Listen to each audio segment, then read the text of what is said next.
Well, howdy there, Internet people. It's Bo again. So, today we are going to talk about the whole Van Gogh soup thing that occurred. Because a whole bunch of questions have come in about it. And most people seem to understand what they were trying to achieve. And most people even seemed incredibly sympathetic. But they had questions about why they did it that way. And we're just going to kind of dive into that and talk about it. And if you don't know what I'm talking about,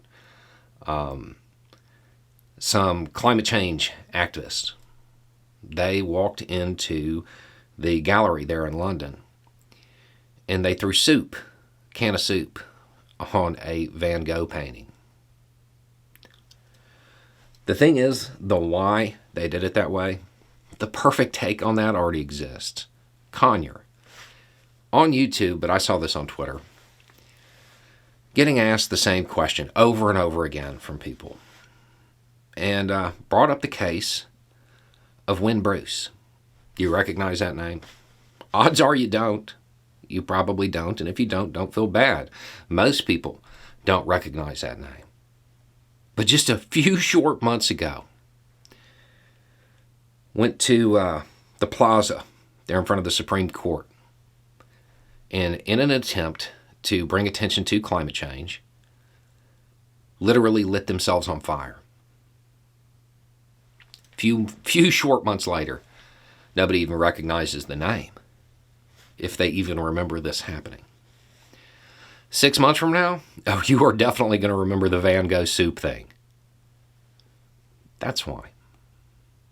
That's why. As a society, we tend to focus on possessions and high-profile stuff. The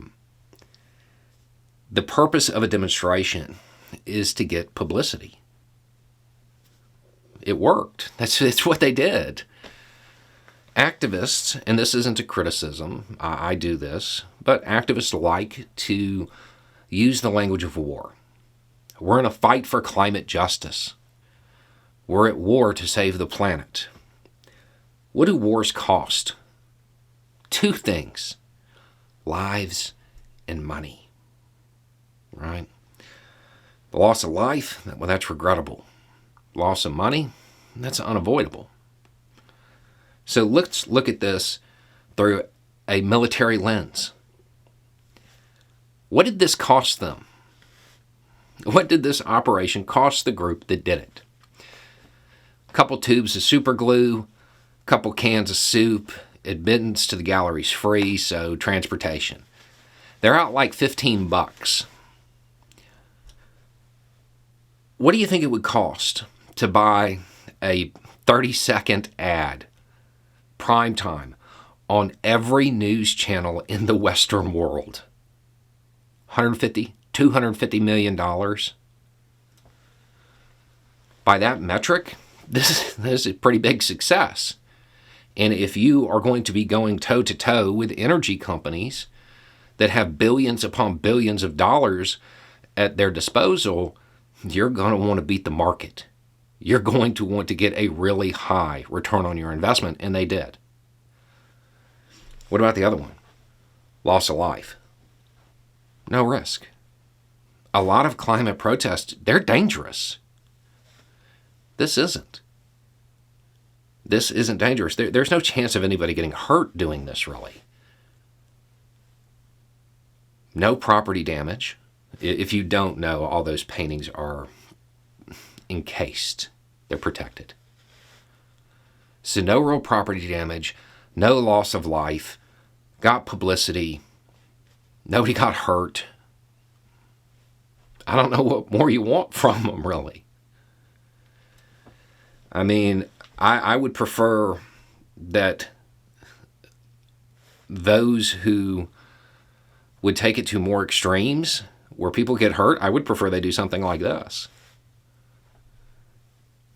That's why. Because it worked. It worked. No loss of life, no loss of property. Massive return on investment. And the biggest criticism people have is well, it seems weird. Why go after Van Gogh? Conyer actually had this right too. What is the art world? There are a lot of us commoners engaged in the art world. No, it's a rich man's game, right? That is a game for rich people. Who is most heavily invested in dirty energy? Rich people. Why did they do it this way? They walked into a rich people conference, walked up to the microphone, tapped on it, and said, hey, we'd like a word. And it worked. Yeah, okay, it's a little weird, but it worked.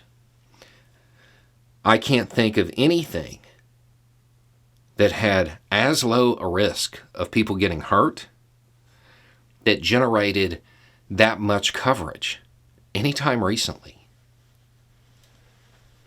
Normally, to get that much coverage, to generate that kind of buzz, people have to get injured because that's what it takes in the news industry. If it bleeds, it leads, you know? Yeah, it's a little odd. I mean, you can critique anything, but when you're looking at it from the lens of we're trying to draw attention to this cause, I mean, I don't know what more you want. Anyway, it's just a thought. Y'all have a good day.